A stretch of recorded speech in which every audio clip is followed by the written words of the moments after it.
Good morning, good afternoon, whatever time of day it is that you are listening. Folks, thank you very, very much for listening. Today is the 18th of October. The year is 2025. Welcome to yet another edition of The Coping Hour, hosted by Nicholas Single, a.k.a. Mozo Noah. What's up? What's up, everybody?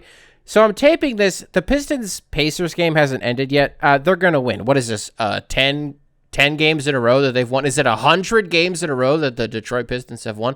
I will give you guys a bit of a break from talking about the Pistons today. The absolute wagon that they've become. Many people are saying that the best team in the National Basketball Association, the Detroit Pistons. People are talking. They're going to smoke the Pacers. Is there a take in there somewhere about, I don't know if it's like, is it sorrow? It's not sorrow that you feel for the Pacers. Just a terrible team this year. Just a horrifically uninspired team this year. So losing to Detroit drops them to, what is it, 1-13? Is it 1-12? It's a terrible, terrible team this year. But I don't know, man. It's really not so bad. I've been texting some people throughout this game, and it really is similar. You can sort of Control-C, Control-V, copy and paste what we said about the Celtics if you listen to the last episode, where it's like, yeah, man, I don't know that there's really a better year to have this gap year where, you know, if you're the Pacers or even the Celtics, honestly, you know, you're in the finals a year ago. If you're the Celtics, you're in the finals. You win the finals 2 years ago. And you have to have this kind of down year because of some injuries that happened in the playoffs, right? Like most famously, Tyrese Haliburton blowing out his Achilles, 30 seconds, 2 minutes into Game 7 of the NBA Finals. And, you know, you kind of have to punt on this whole year. I just don't know if there was a better year to do it and a better year to be bad as an otherwise good team, you know, that the Pacers are. I just think with this upcoming draft class, like, I don't know if this Pacers team, if this Celtics team ends up with like a Darren Peterson type character, if they end up with the kid from BYU, again, we talked about it in the last episode, Dinbasta, is that how you say it? Nasty, sick freak. Either of these teams end up with these guys, we're going to have to start asking some questions. Boozer from Duke, we're going to have to start asking some questions, right?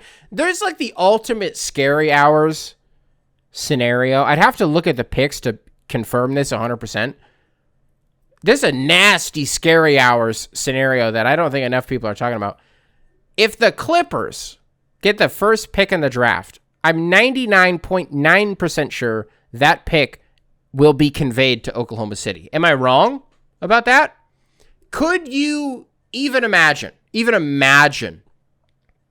an Oklahoma City team with Darren Peterson? Are you shitting me? With this Boozer twin? Are you shit in the front court? Are you, capital S, bolded, italicized, underlined, shitting me? Are you kidding me? For a team that just won a championship, for all intents and purposes, I talk about the Pistons, the best team in basketball. No, it's still Oklahoma City. It's not close.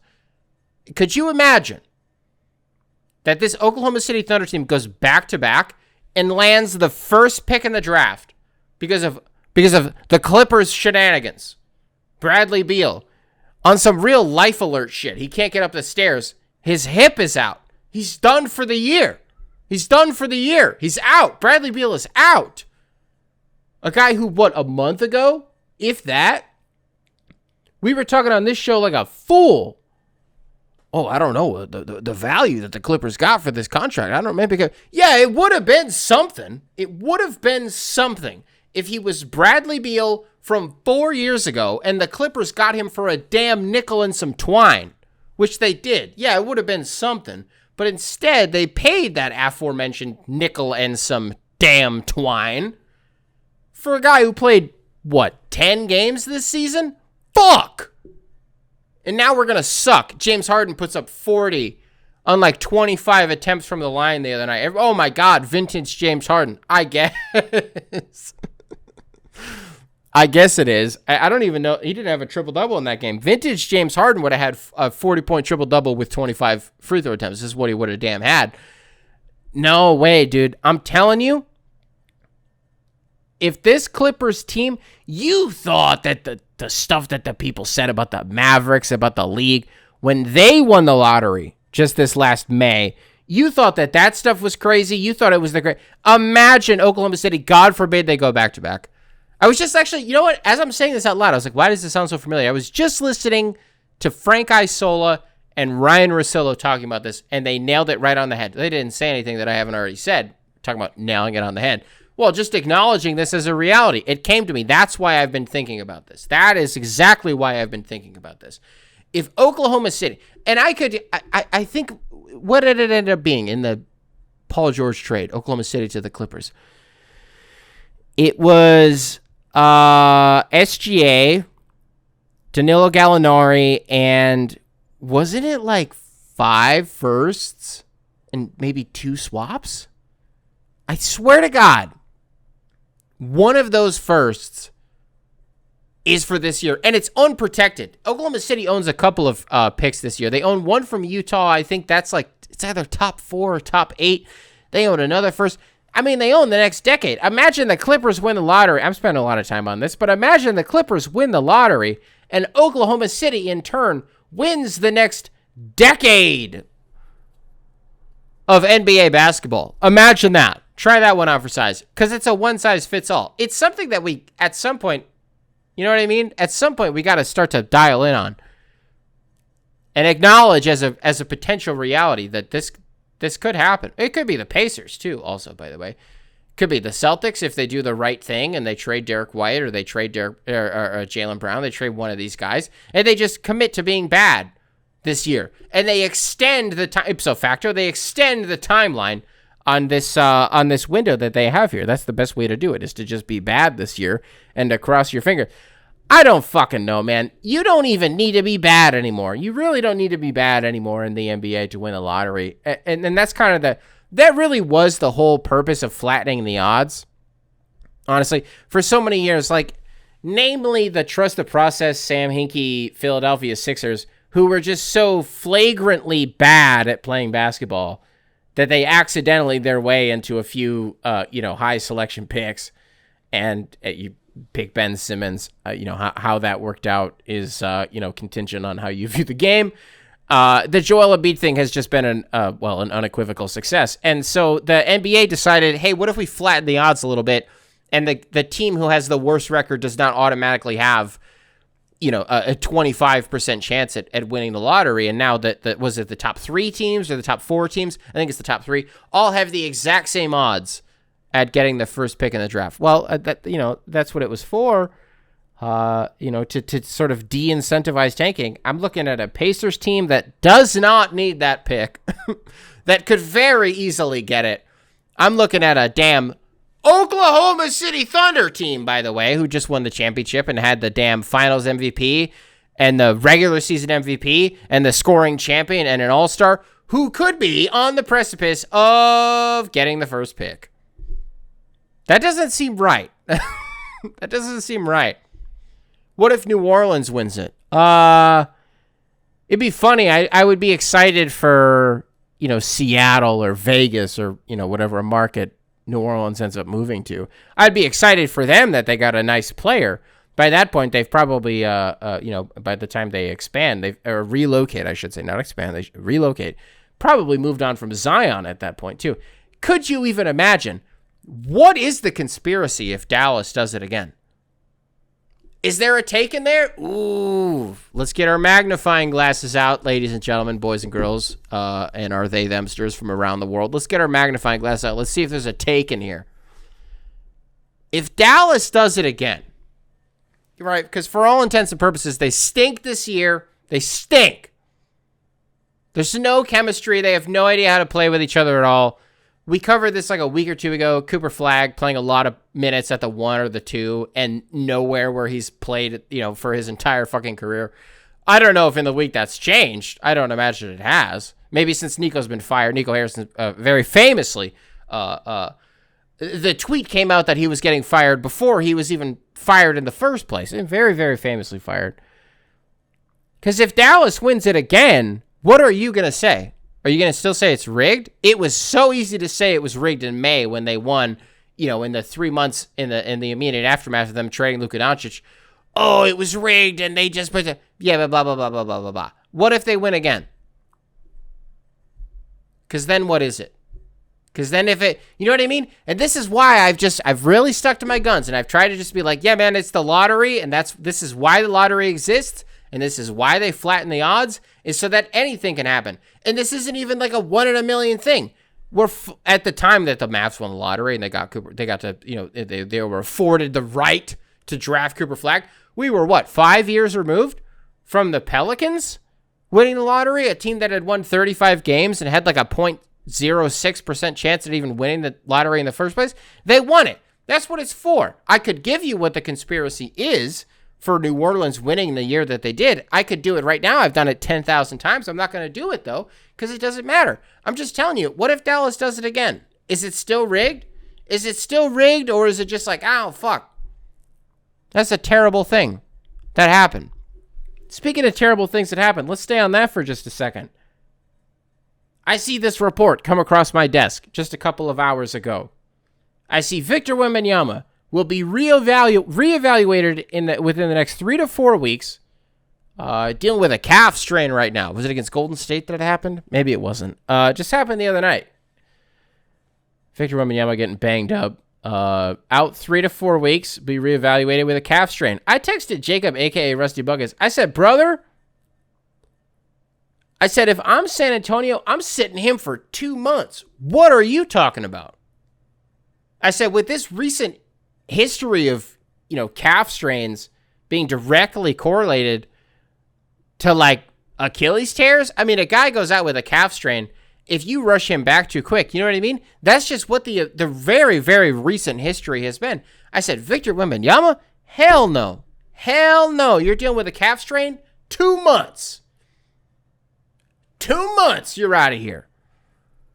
Then we kind of started getting into a conversation a little bit. Matter of fact, maybe this is a good time for me to call him. Is this a good time for me to call Jacob, a.k.a. Rusty Buckets? You want me to go out on a limb here? We were just talking about, before I make the call, this is what we were talking about. We were like, hey, is there a player in the NBA who would just suck the air out of the entire season? Going down with an injury like an Achilles tear. God forbid something like that happens to Victor Wembanyama. God forbid something does. Right? But like a guy like that, I think he's the number one guy right now in the NBA that if he went down with a season-ending injury, I just think it would destroy the season in our brains. I don't, if it happened tomorrow, which it won't because he's out, so I can say that. If it happened tomorrow, obviously he's out for the year. I just think people would be crushed. I just think for the rest of the year, especially because you talk about the storylines to the NBA season up to this point. I mean, we're not even 15 games into the season. Maybe a couple of teams have played 15 games. We're a tenth of the way through the season. Like, this isn't the time to start. But if Victor Wembanyama goes out now, he's been one of the biggest stories of the season, right? Right, that's what I was going to say. We're 15 games into the season at most. What are the biggest stories this year? Well, Victor Wembanyama is one of them, if not number one. Jokic is somehow still number two. Somehow we're still talking about him in a way that we haven't talked about him in recent years. Okay, we're still doing the Jokic thing. I'm not saying that in a disrespectful way, by the way. I'm just shocked that like he just keeps reinventing ways to get us to talk about him. If I wanted to do the home cooking thing, I would say Cade and the Pistons, and I think they're a major story this year too. But maybe it's neither here nor there. Victor Wembanyama, I mean, that guy going out for an entire season. I'm not trying to manifest anything. I'm just saying, I really hope that this medical staff treats it with the utmost severity. I mean, this is one of those guys that if you lose him for 12 months, what do you do? And so this is where I was going with it. Maybe this is where we give Jacob a call. Let's see if Jacob, aka Rusty Buckets, will pick up the phone if I call him. It's not unprompted. Unprompted. I told him that I was going to call him. How do I put this thing on speaker? Speaker. Here we go. Jacob, aka Rusty Buckets, ladies and gentlemen.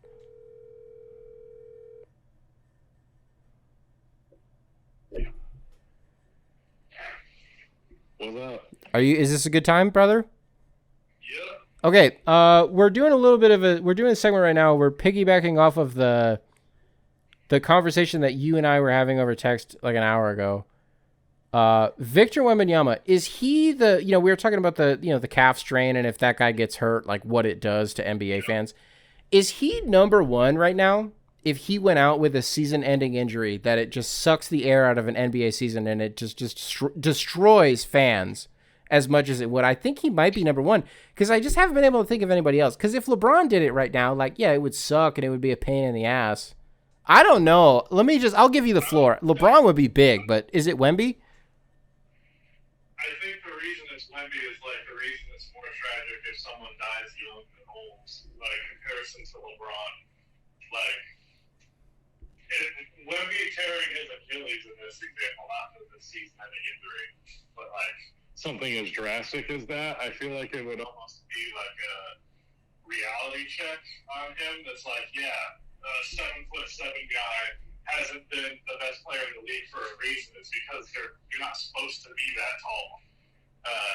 So I think it would hurt not just because of the, take the fun out of what he's been doing this season, but also like, fuck, what does that mean for the rest of his career? If he has had blood clot issues, which is already very not a normal thing to be an injury problem and pretty much only common in big men, like really big dudes. And then also, oh, fuck. his legs fucked, like he tears his Achilles. Point, it's like, yeah, it just definitely the potential of him being the GOAT and all that stuff probably just goes out the window. Really quick, are you in a goddamn art gallery or something? Are you 100 miles away from your phone? Should I change I'll change it to my speaker instead of my earbuds. Yeah, go ahead and do that. I don't know how this is going to turn out at all. So basically, like, should I rehash that? No, you're good, brother. I'll keep that. I'm sure it's fine. I'm sure it'll be fine. So basically, the sentiment is like, I saw a comment the other day. It kind of, it didn't piss me off, but I was kind of like, it was honestly, it was sort of an interesting, like, litmus test isn't the right phrase. Like, I saw a comment the other day on one of my videos or community posts where it was like, Victor Wembanyama has completely, like, destroyed the way that I view prospects. That's right. I made a community post about Darren Peterson, this kid coming out of Kansas in this upcoming class, how he's just an absolute freak. And somebody had left a comment about, like Wemby just distorting their perspective of prospects. And I thought that was interesting. It bummed me out, honestly, a bit, because I was like, I thought we all kind of had the presence of mind. And I love this. The guy who's going to listen to the show, I know he's a good guy, but I just thought we kind of all had the presence of mind in real time to be like, hey, you're never going to see this again. You know what I mean? Yeah. And so I just think for a guy that I thought we all sort of collectively were like, we're never going to see this again. This is a one of one. Even for him to miss an entire year, the blood clots thing, I give you credit. I didn't even think about that. You're completely right. In a span of 6 months, this guy goes from having blood clots in his damn shoulder, which is already sort of a obscure place, not obscure, but it's an more uncommon place to get blood clots. And then he ruptures his damn Achilles. I just think, like, for a guy that is as much of an anomaly as he is, I don't know, like, what iteration of LeBron, what year of LeBron in our lifetimes, yours and I's lifetime, would have to blow out his Achilles to equate to this? Because I think that's kind of the only thing that, you know what I mean, that we would get close to. To be fair, back when LeBron would have, at the peak of his superpowers, like, Achilles were not something that we had seen people recover from as much. Yeah, that's true, unless you were Kobe, yeah. Yeah, I mean, even then, yeah, sure. He didn't recover at all. Yeah, no, he went to Germany. Yeah. 2 years of his career. But I think it's the 7'7" of it all. Like, there's a lot of people who rightfully have been like, yeah, could Victor have the best peak of all time? Very plausibly. Can he be the GOAT by, having the longevity? Like, the odds this guy plays 20 years, pretty minimal. So, like, I think it's the 7'7" of it all that makes it all the more devastating. Like, if that were to happen, it's just all the doomerism about Wemby that has been in the shadows because everyone's like, holy shit, look at how fucking cool this is.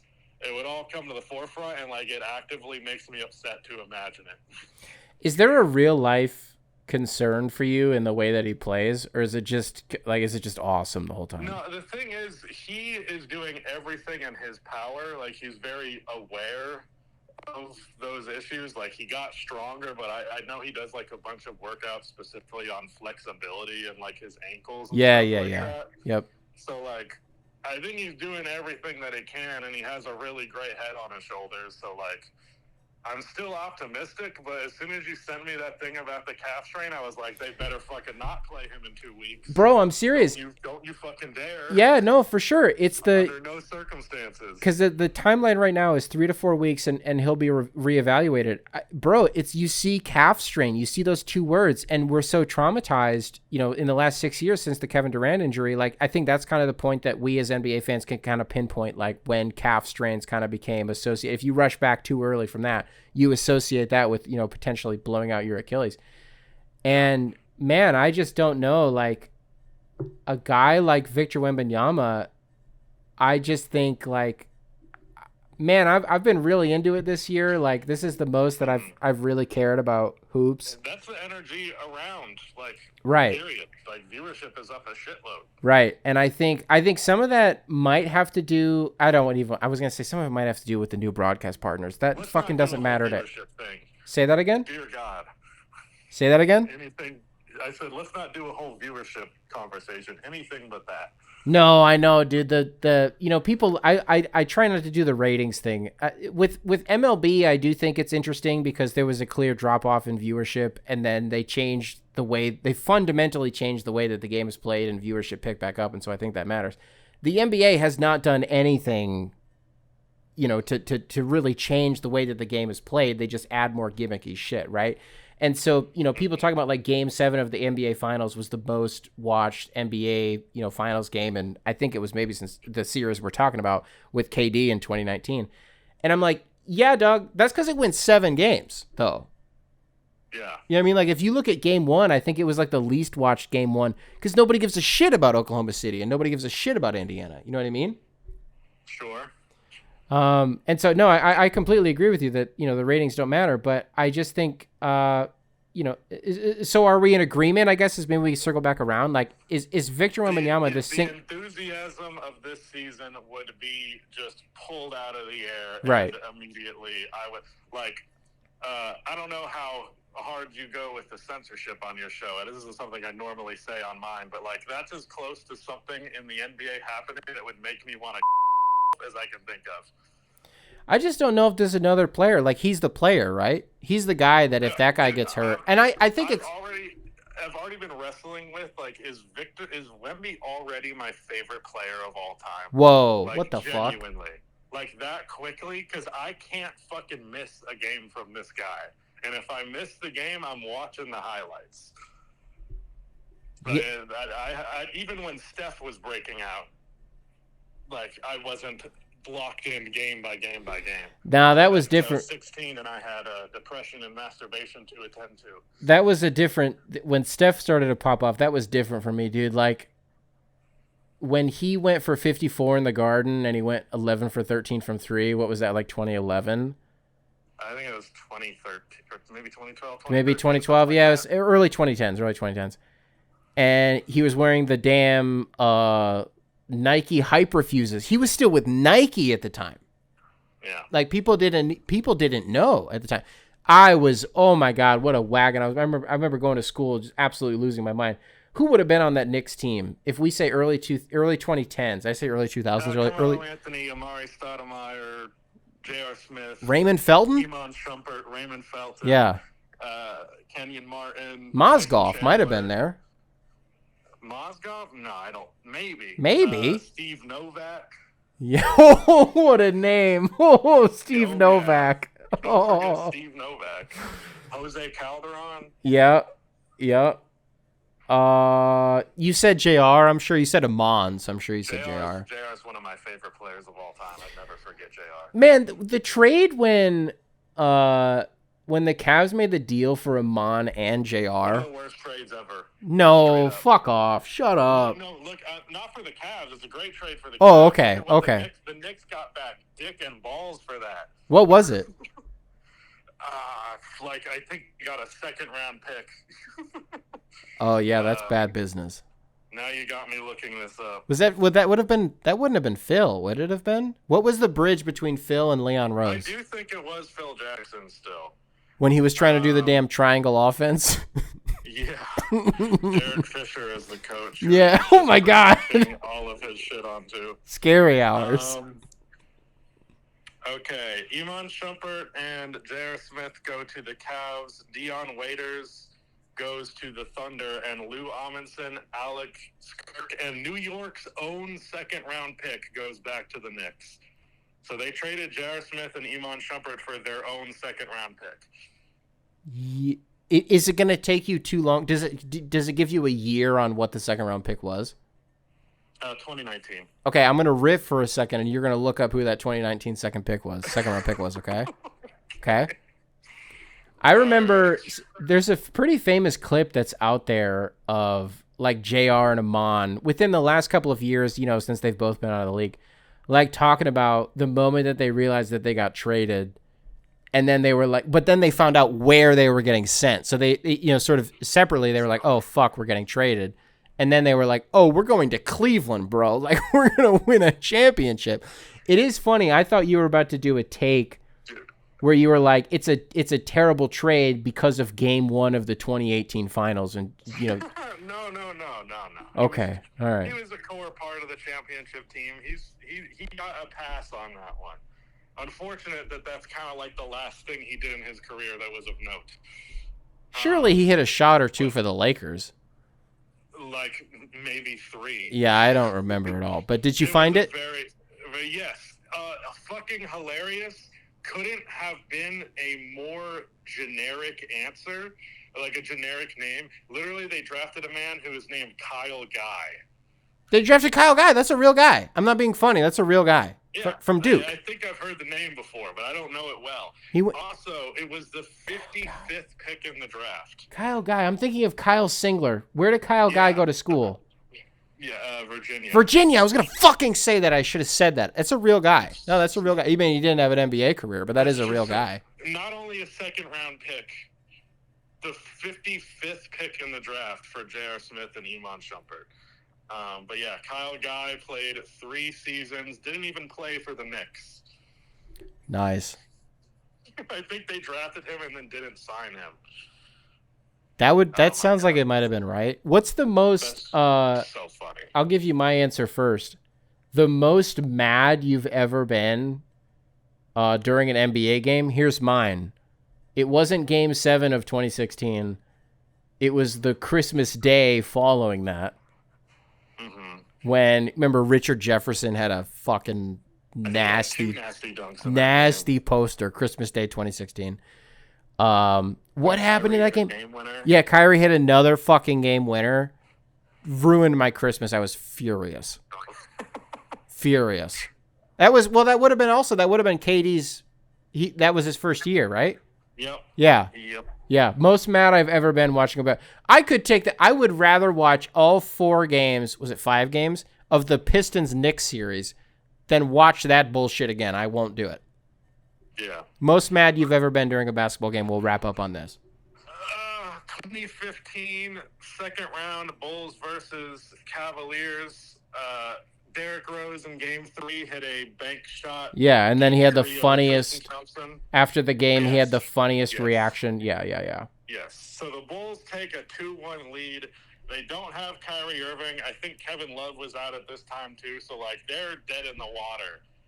Game 4, Tyronn Lue, or no, I think it was the guy before Lue. David Blatt.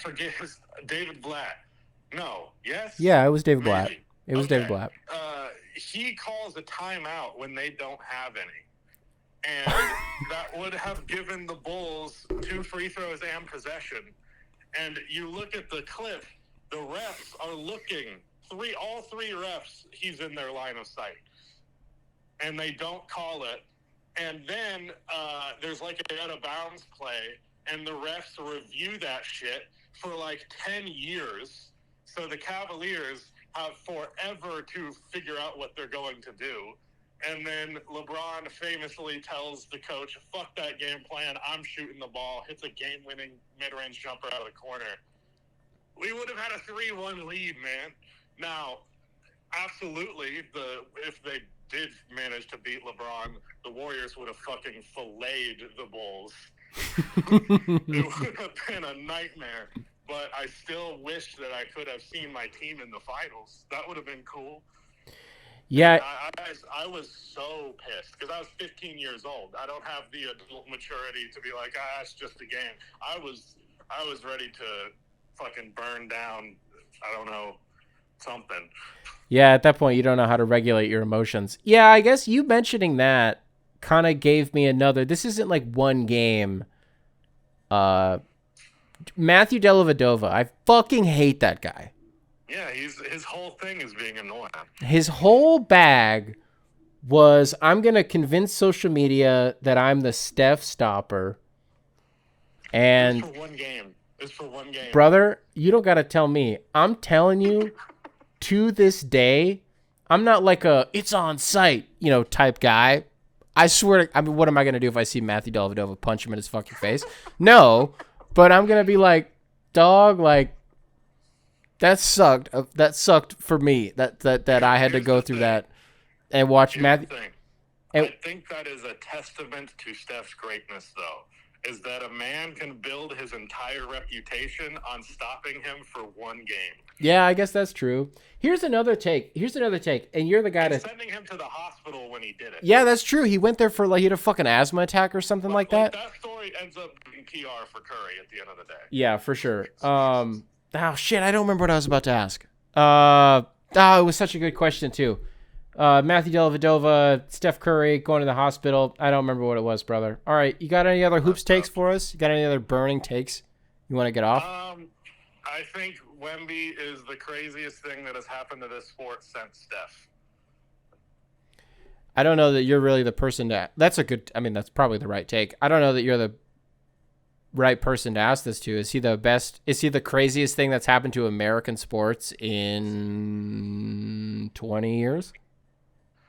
Since the turn of the millennia. We'll say that since 2000. Yeah, I'm literally not even a casual fan of other sports. Right. I just don't know, but I know the basic things that anyone in the American culture would know about, like football. But I can't imagine that there's anything quite as. Because it's like, it goes beyond the sport. It goes like, how are you a human being that is doing these things? How is any of this real? It doesn't even register as real to me. Like, when he got drafted, I went to the summer league, and I really didn't have the money to do it, but I was like, I gotta go, because I have to confirm that this motherfucker is real. I need to see him with my eyes, not through a camera.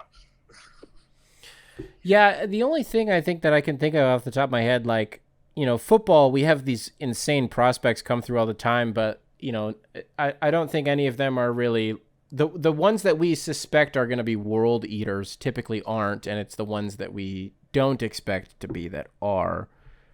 So like, I really, the only thing that I can think of is Shohei. I mean, it's not even just that Shohei is a physical anomaly because, yeah, he's huge, but like, it's just that, his talent, his physical ability to play the sport. It's ridiculous that I know a few things about him. Right, and you, for those who maybe are listening who don't know, Jacob very famously thinks that baseball is gay, and so when I watch Wembanyama play, and actually the problem is it's aggressively straight.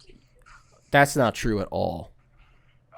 There's a lot of butt tapping and mustaches, so maybe not. And you can't throw a pitch until you lock eyes with the batter. that is so gay. What's that then? That is gay. My girlfriend, bro, Maddie hates baseball, and I make her watch the World Series, and I make her watch all these games. And all she does is point out how much shit about baseball is gay. That's how she gets through the game, is something will happen, and she'll be like, that's super gay. So, okay. Yeah, no, I don't know, man. Like, with Victor Wembanyama, it's not necessarily just his ability. It's also just the fact that he's obviously big as fuck. And he's able to do everything that he does. Yeah, man, I don't know. I just think, like... Did you see that thing? I know I said I was going to, we were going to wrap up on that. Did you see that thing that was like, this is probably going to be the first year in over 20 years that LeBron hasn't made an All-NBA team because he won't meet the 65 game requirement. Yeah. How does that bum you out? Because I thought I would care more about that. I think he's just been in the league so long that I'm like, I don't care anymore. That's fine. If this was 10 years ago, I'd be crushed. I don't care anymore. No, but anything else that he does, like after 2020, anything else he did after that was some extra shit.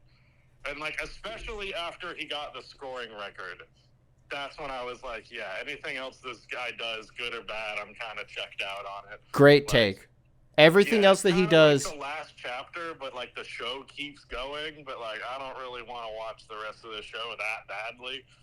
We're in the John Marston epilogue right now. Oh yeah, that's a good one. There we go. They didn't give him a different body scan, so he just looks like a buff John Marston. Right. It's crazy. You look at pictures or video, like just media from LeBron, like when he first joined the Lakers, and you're like, damn, were you 30 years old? Like you look young. And at this point, he spent more time on the Lakers than he has with any other team. For any stint. Right. He did more years in Cleveland. But right, sure, in totality, sure. Times. But right, sure.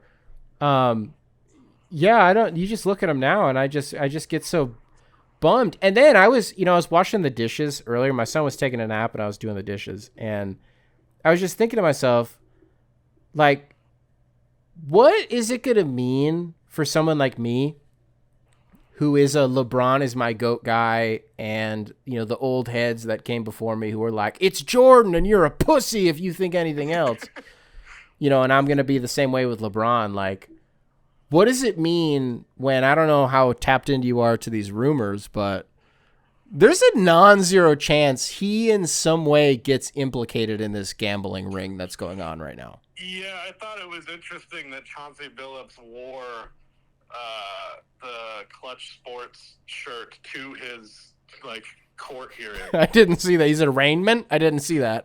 It's something like that. Like he was wearing a Clutch Sports hoodie outside with a bunch of photos taken of him. Fuck! So I was like, is he trying to be like, hey, I know something, LeBron. You better talk to me. I don't fucking know. Well, who was the guy? It was Damon Jones, right? That's the player.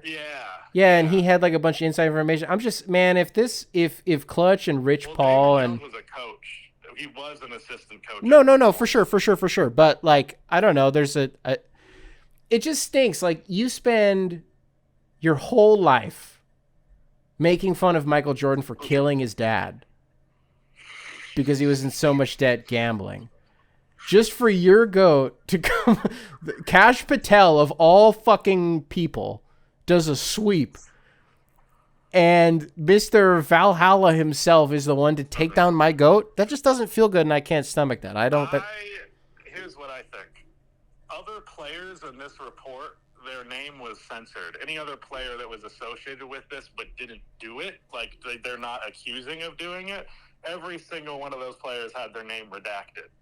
Except for LeBron, my genuine guess is that it is some Kash Patel wants to go after one of Trump's enemies type things. See, I'll throw LeBron's name in here. First of all, it'll be bad for LeBron. Second of all, it'll bring a lot of attention to this. I don't think that's crazy on the surface, but here's my thing. If Trump wants to, I guess sort of indirectly Trump, but if Kash Patel wants to start going after the woke enemies of the state, right? Why is he going after the UFC right now? That's the official sport of MAGA. You know what I mean? I just think it's weird that the FBI is investigating Dana White, who is very, very famously one of Trump's boys who helped him get elected. So I don't know. Does that make sense? Maybe it could be so that you say exactly that. So you go, it can't be political bias because he's also going after them. It can't be both though, bro, because it's people like you and me that are these are the most people on the planet and they're the most calculated and genius. It can't be both. You know what I mean? In some ways it can be. I don't think it can be. I don't think a guy like that can be I'm going to do the most five-head thing in the world and I'm going to throw people off the scent by going after the UFC, but I'm actually just mad at Adam Silver. Yeah, I'm not actually for real trying to draw put any red string on photos or anything. I have no idea.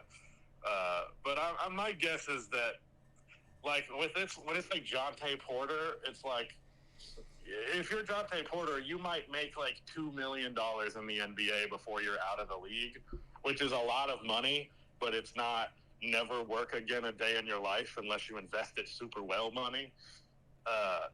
So, like, there's a point of desperation there. Like, apparently Malik Beasley had a bunch of financial problems because he just had a horrible spending habit. Terry Rozier, something similar. So it's like, LeBron's a billionaire with a B.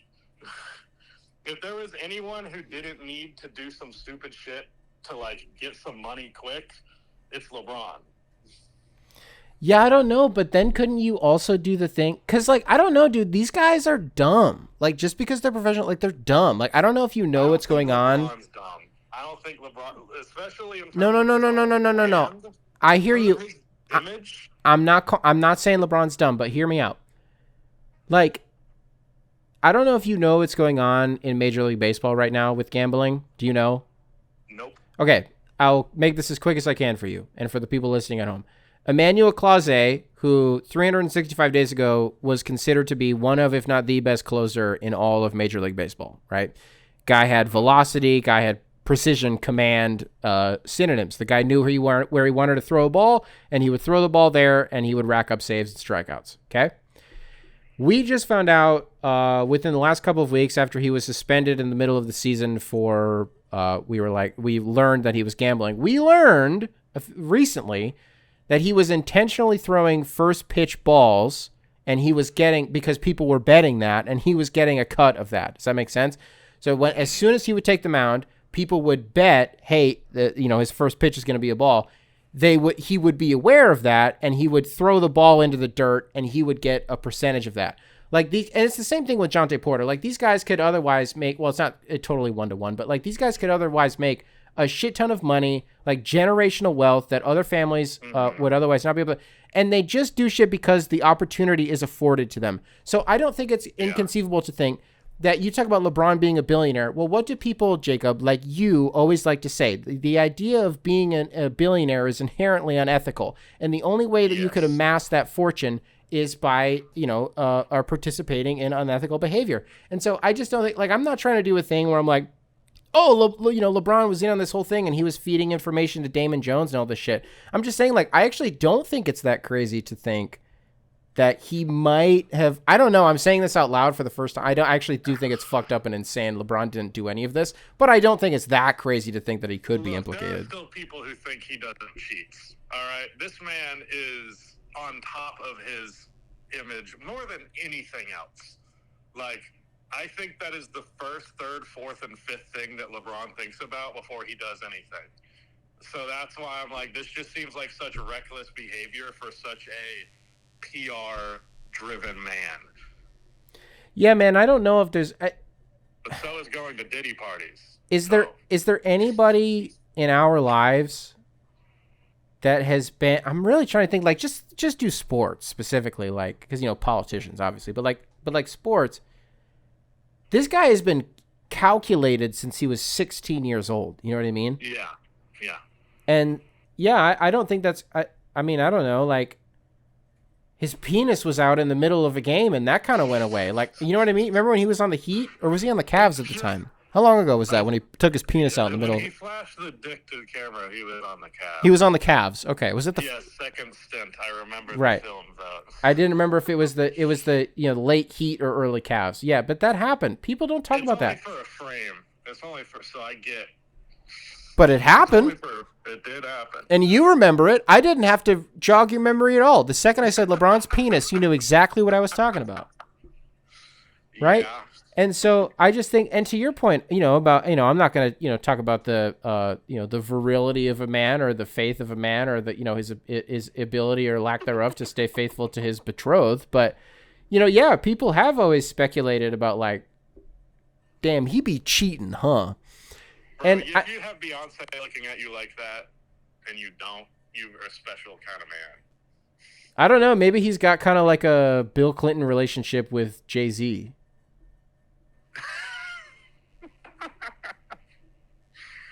LeBron's blowing Bubba?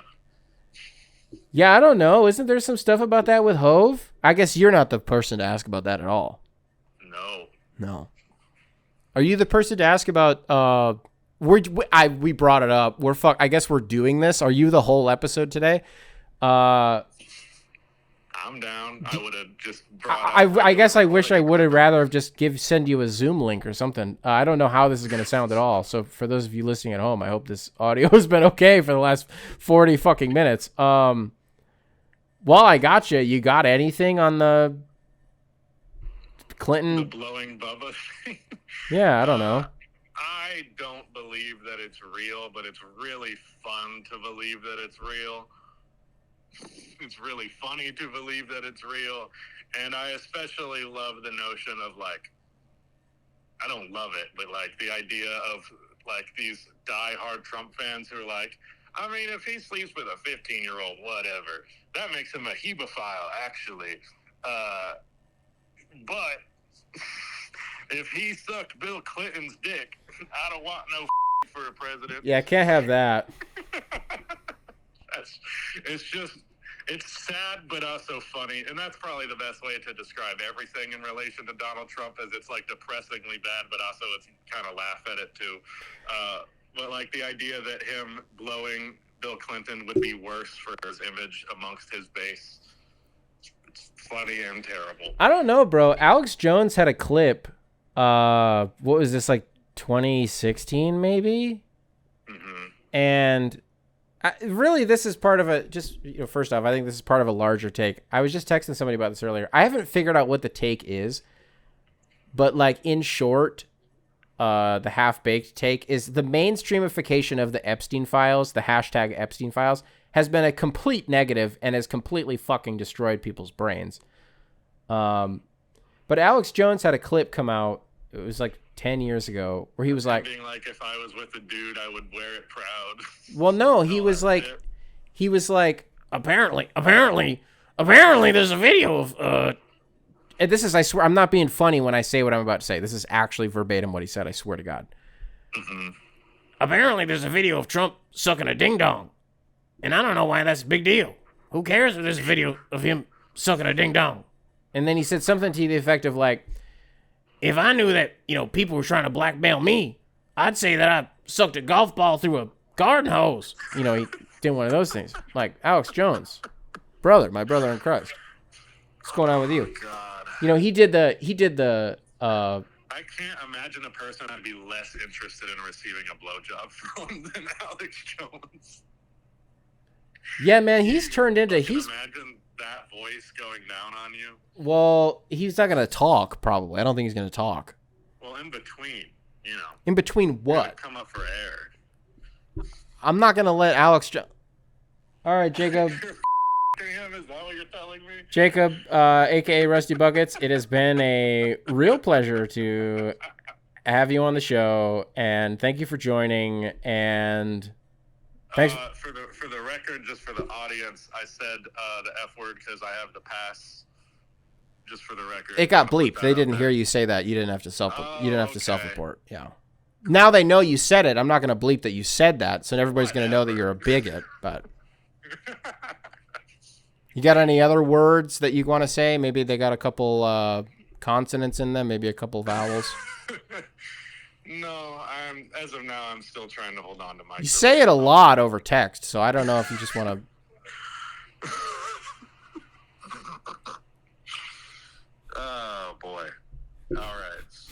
Well, fun chat. Okay, Jacob. Bye-bye. Alrighty, folks. Detroit Lions, Sunday Night Football. I haven't been in a good mood since that game ended, and I got to tell you guys something. I've had 24 hours to prepare how to talk about this game. The Lions did they get murdered? Did they get killed by the Eagles? No, they didn't. I don't know what the adjective is, what the verb is to describe what happened to the Lions on Sunday night against the Philadelphia Eagles. I will say, though, that there has been like a massive uproar, people getting really mad because there was a terrible horseshit call at the end of the game that ended up sealing the game, defensive pass interference call on Rocky Yassin over A.J. Brown. I believe it was on a third down, would have given the Lions the ball back. Instead, it gave the Eagles an automatic first down, and they were able to put the game away. Now, I saw a lot of people mad about the call, how it was a terrible call. They were completely right. It was a terrible call. You can say that it lost the Lions the game. It definitely gave the Eagles a first down, which in turn, gave the Lions, made the Lions lose. But my thing was like, did you really? I hate that I'm about to say this. I really mean this though. Like, did you really need the Lions to get the ball back? Were you that desperate to watch Jared Goff throw 4 straight incompletions? Really? I'm not trying to do the thing. Like, I get it. Obviously, the what if factor is super exciting to people. Jared Goff finished 2 of his last 13 throwing the ball. So did you really need the Lions to get the ball back? I'm just asking the question. Did you really need them to get the ball back off that pass interference call, which was a terrible call, and it was not pass interference? But did you really need to watch Jared Goff just throw the ball into the fucking ground 4 more times? You were that desperate for it?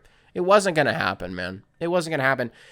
Over the last 2-3 years, we've experienced plenty of games where Jared Goff sees ghosts. The Washington game from last year in the playoffs, the Houston game last year in the middle of the season, the Tampa Bay game early in the season. We could go on and on and on. He sees ghosts and he throws 3 picks and it's wraps. By the end of the first quarter, it's wraps for the game. Jared Goff is seeing ghosts. I don't know what the hell he saw in Philadelphia. I don't know what he saw out there, man. That he's throwing the ball into the ground. He's sailing it. He's throwing it 6 inches outside of the receiver. Says it's out of bounds. You're going to tell me it's the offensive line. And I'm going to agree with you, by the way. Against that pass rush. You don't give it. A Lions team that loves to wait for routes to develop downfield, you cannot give a second and a half, the quarterback a second and a half in the pocket to try to make a decision. You got to give him some time. It didn't matter in this game. Now Jared only threw the 1 interception, which was to Cooper DeJean, but not all interceptions are created equally, and that interception, the pick literally wasn't his fault at all. That guy just couldn't hit anything other than the ground, other than the turf, the grass. He couldn't hit anything. Is there maybe, and this isn't even a whole Jared Goff thing, Lions fans right now are absolutely losing their minds about Jared Goff. Should he be the quarterback? Is he the guy to lead us to a Super Bowl? I'm not here to litigate any of that. What I am here to talk about, actually, is somebody that he was trying to throw to who just wouldn't catch the fucking ball. I don't know what has happened to Amon-Ra this season. I have no idea. I do not have the numbers in front of me to back this up. But what it feels like, and what my eyes tell me, is that Amon-Ra St. Brown has had more drops this season than every other season that he has played in the NFL combined. There's no way that that's true, but it feels that way this year. And I do know that as of this taping, Amon-Ra is top 10 in the NFL in drops. That's like the one thing that he doesn't do. Amon-Ra St. Brown does not drop the ball. His catch radius is 5 feet. Okay? If it's in his general vicinity, he will catch the ball. Unless it's 2025. Then he may have some say. He might think about it. He might think about catching the ball. In fact, he may decide, I don't need this ball. This ball would be better suited on the ground. It's happened a lot this season. The Lions have been injury plagued. We can use that excuse if we want. It's not wrong. It's not wrong at all. It's empirical fact.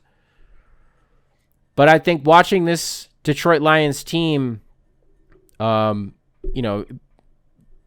struggle to even run the ball. I don't know what's happened to David Montgomery this year that they're just not giving him touches.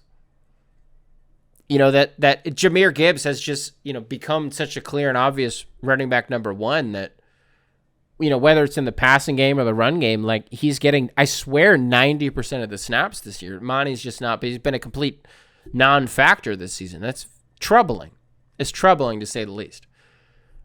This offensive line, look, we said a week or two ago, love Frank Ragnow, a Detroit sports legend. Detroit sports, not even just Detroit Lions, like Detroit sports legend. Frank Ragnow, like all-time guy, all-time player, playing center for the Lions. Yeah, it kind of fucking sucks when you decide after the draft and after free agency that you're going to retire, though. That's kind of a piece of shit thing to... I'm not calling him a piece of shit, but I'm just saying, like, that's a piece of shit thing to do. That's a gut punch and a half if I've ever said... You know what I mean? Like, okay, so what are we supposed to do now? Start Graham Glasgow? Throw Tate Ratledge out there? All right, well, both of these guys keep getting hurt, and they keep getting, blown by, and... Jarrett's got to get the ball out immediately. This inflated completion percentage that he's been playing with. What the hell's going on here, man? What's going on here? So who are we going to blame this week? Is it John Morton still? It can be because he's not calling plays. This is the shit I was talking about, man. All season I've been trying to say this. People have been getting so damn mad at John Morton. I keep trying to say, yeah, play calling is weird that they're not using play action specifically, that they're not utilizing the middle of the field in these longer developing routes, and that they're only featuring 2 receivers in the entire pass game. Like, I think all that shit is weird, but ultimately, like the stuff we were talking about with Amon-Ra, execution, bro. Like, this comes down to execution. I really think the Lions could have won that game if they didn't stink on ice. People get so mad. People talking so much about how many times the Lions went for it on 4th down in that game. Yeah, I guess. I mean, you go like 0 for 5, 0 for 6. Like, God, who knows what it ended up being. But they weren't converting on any of these, and they kept giving Philadelphia the ball in such excellent field position, but the damn defense just kept showing up and, doing their job. And I just, man, I tip my hat to this Lions defense for, again, just showing up in such a major way, showing out in such a major way.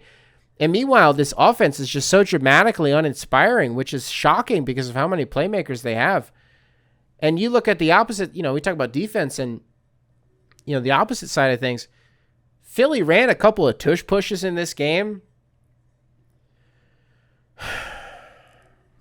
I said to Maddie, my girlfriend, before the game, I was like, all right, babe, like, just get ready, baby. Like, they're going to run that shit 10 times. Well, I'll give the Lions credit because they stopped it a handful of times. They're not the first team to do it, but it is, it's nice that Dan Campbell, the coach of the Detroit Lions, was the one who, recently was like, I don't want to ban the tush push. I don't want to do that because if you start with the tush push, then the next you're banning, a forward pass and a backwards lateral, and where does it end? I'm like, well, they're cheating. So maybe you ban the play where they're fucking cheating. How about that?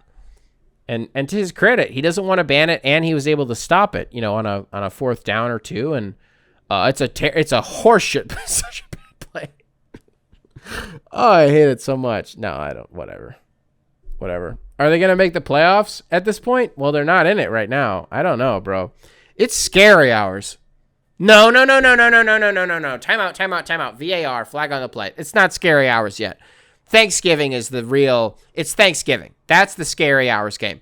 It's Green Bay, right? So they play the Giants next Sunday, and then a couple days later they play Green Bay on Thanksgiving. That's the scary hours game. I want to take that back because that's the real one.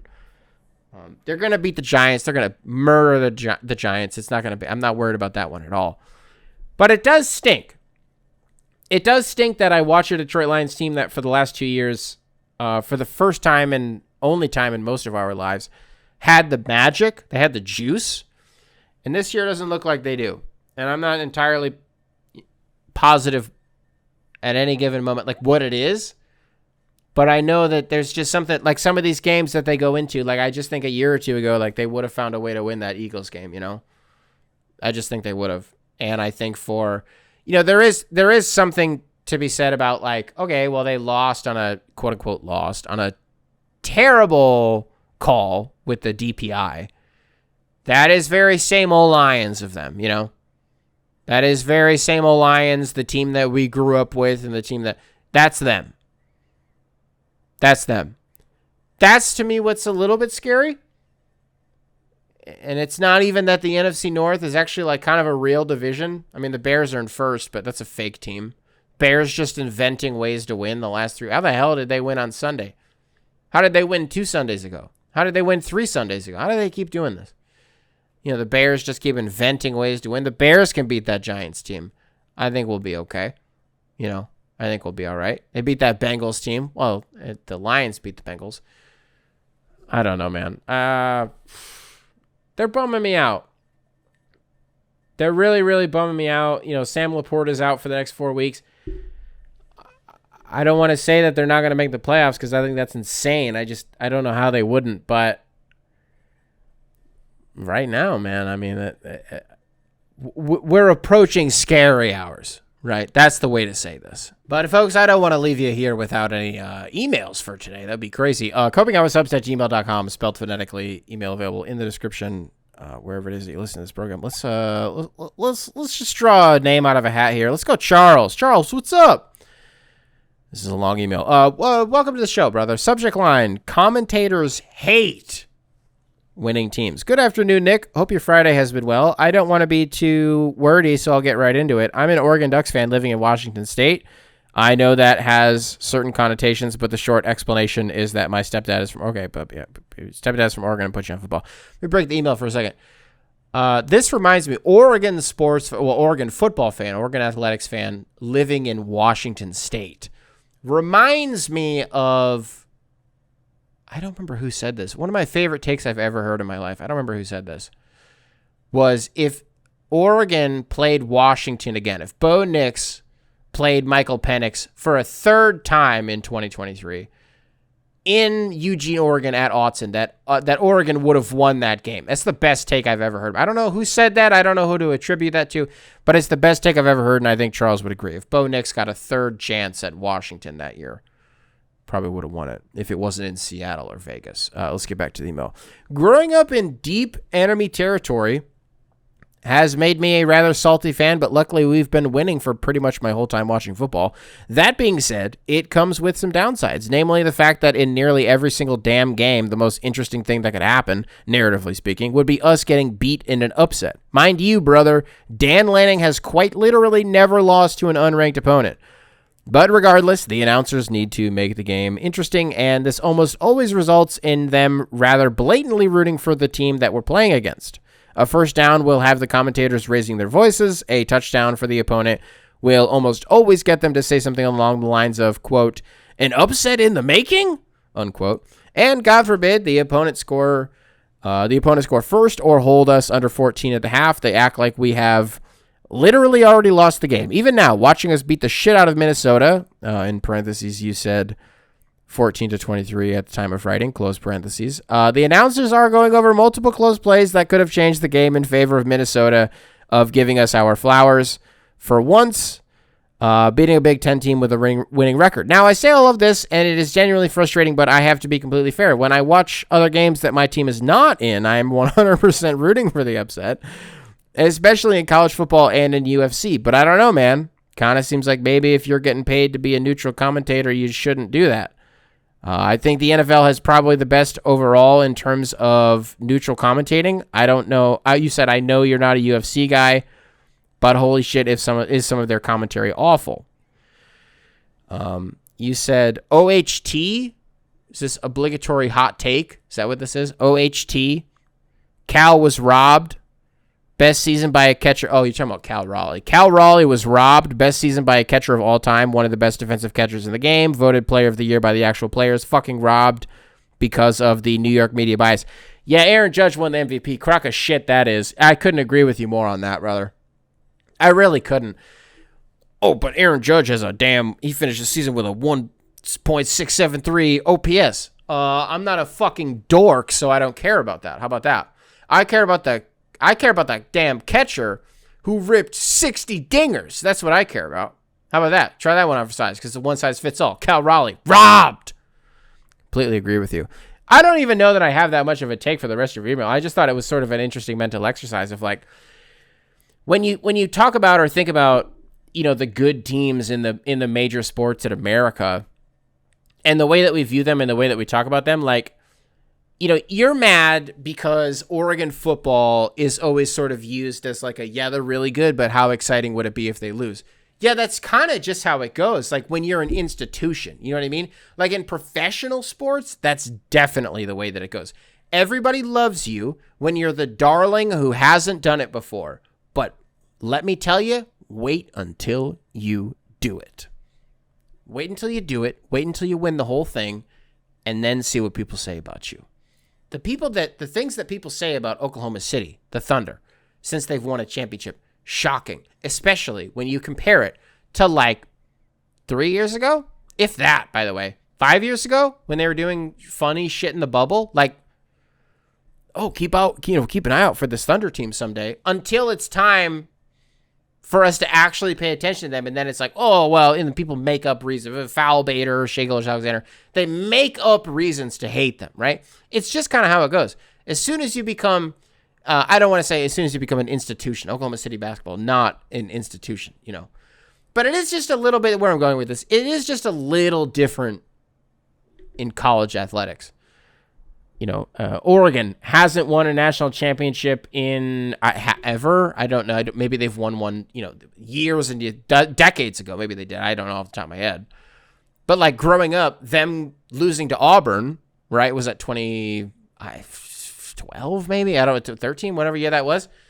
Couldn't have been 13. Doesn't matter when it was. Like over a decade ago when they lost to Auburn in the national championship game, right? When Cam Newton was the quarterback. Like that was at that point the most success that Oregon had ever had. But they're an institution in the sense that obviously you have the Nike appeal. You know, major recruits will flock to Oregon no matter how good or how bad they've been, no matter who their coach actually is. You know, could be who's the guy with the ears? Mark Helfrich? Is that the guy's name? He's a broadcaster now. You talk about broadcasters. He might be one of the people who are rooting for Oregon to lose one of these games. Probably because he wasn't a very good coach. Wasn't he the bridge between Chip Kelly and Dan Lanning? Wasn't he the one that was in the middle of it? It doesn't matter. It's neither here nor there. No, I think this is completely right. I really do. I mean, people thought the Chiefs were so fun until they didn't. You know, I don't remember 25 years ago when the Patriots started, you know, that you go from Drew Bledsoe to Tom Brady. I don't know about that. Of course, there are going to be some teams that people reject and hate no matter what. You think about like the LeBron Heat. You know, people can say that they hated him and that they rooted against him. The money would suggest that, you know, the revenue that they generated would suggest that more people liked them than otherwise. And that's sort of the constant through all of this. Oregon football really is one of those ones. I think it's strange that somebody would want them to lose. I kind of thought that we were all, you know, outside of, you know, you live in Seattle, you live in Washington State. Obviously, you're going to root against Oregon, you know. You live in SoCal. Obviously, you're going to root against Oregon. Any other, you know, the other, I almost said Big 12 teams, Pac-12 teams, Pac-10 teams, you know, Oregon State. Like, you know, of course, they're sort of the rivals that are going to hate them. But institutionally, I don't think Oregon is really the team that you're supposed to hate. Like, Alabama, yeah, you can go ahead and hate them if you want. I don't agree with it, but it makes complete sense. The argument makes complete sense to me. Texas? Yeah, fuck them. Sure. Why not? Texas fans are going to tell you, hook them. Everybody else is going to be like, fuck them. You know what I mean? LSU, well, they're infinitely more likable now that they don't have Brian Kelly. As soon as Brian Kelly is your coach, it's like, all right, well, that's too bad that I can't review. Georgia? No, I don't know. Yeah, they win a lot. You know, they win a couple natties. I don't know that they were like a horrifically unlikable team. No, they weren't really. I'm just trying to think of like these you know, these powerhouse programs. And like when Tebow was running shit at Florida, you know, people would like not like hate on Florida, but well, you know, when somebody's at the peak of their powers, at the top of their game, like people just kind of be hating. And so people were really excited to see Tim Tebow fail like at any corner. It just so happened that, you know, when he was in college at Florida, that didn't really happen that much. He didn't really fail that often. It didn't happen. Was it the game that they lost against Ole Miss?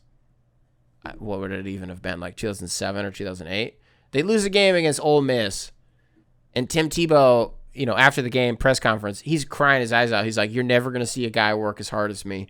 You're never going to see a guy win as many games as me. you're never going to see a guy make sure that he does everything he can to not feel the way that I do right now.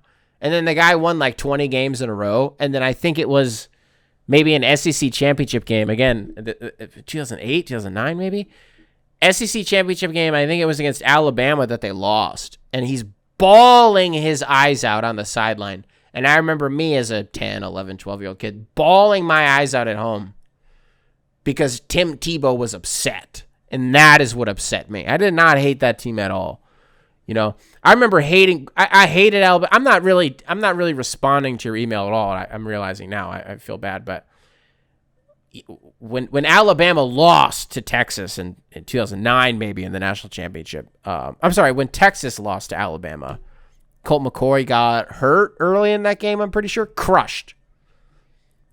I hadn't jumped on the Alabama train yet. I didn't know what was up. I didn't know what was real. You know what I mean? That Alabama-Georgia game, when Tua threw the game-winning touchdown pass to Devontae Smith, woo! I was up, son. Which, honestly, to bring it back to your email, Alabama is one of those teams I hate to see people hate on. I hate, and it crushes me, to see people be like, yeah, I'd love to see Alabama down. Like they lost to Vanderbilt last year. I was devastated, but I can't show it. I can't let people know that I fuck with Alabama as heavily as I do, but I really do. Love the program. But Kalen DeBoer, oh my God, what a knucklehead he's turned out to be. Alrighty, folks. Spotify. Well, it's not Spotify, actually. I got some more stuff. I got so much stuff for you guys. I got so much other stuff to talk about today. But it's about Charlie Kirk. And I kind of just, this has been a nice episode where we just talked about ball. And I think it would be nice if I just said, if I didn't talk about the Sean Ryan interview that he just did as of this taping, the day that I'm taping this, like it released like 3 hours ago. The interview that Sean Ryan just did with the head of security for Charlie Kirk. Whoa! Explosive information that we learned. Explosive. But that's too bad. I guess we'll just have to wait and probably never talk about it because there's no way I'm going to remember to do it in the next episode. Learned a lot of funny shit in that episode. Alrighty, folks. Spotify. Got no idea how this one's going to turn out. Just talked to a guy on the phone for like 45 minutes. The hell? That's not a good episode. Maybe it was. I have no idea. I don't know how that... As I'm taping this, I don't know how that audio is going to sound. You know, Jacob said a lot of racist shit. He didn't say anything racist. I'm going to have to bleep some stuff out, so I'll just have to listen back to it. I just, as I'm taping this on the fly, I don't know how that's going to go, so I kind of am feeling a little bit like, should I talk about something else to sort of supplement if that was bad? No, I'm going to roll the dice. That was good. It was a good 40 minutes that we spent on the phone with Jacob. So Spotify, I love you. Apple Podcasts. What's up? If you're watching this on YouTube, be sure to leave a like, subscribe, nice little comment for the algorithm, and I will catch you guys in the next one.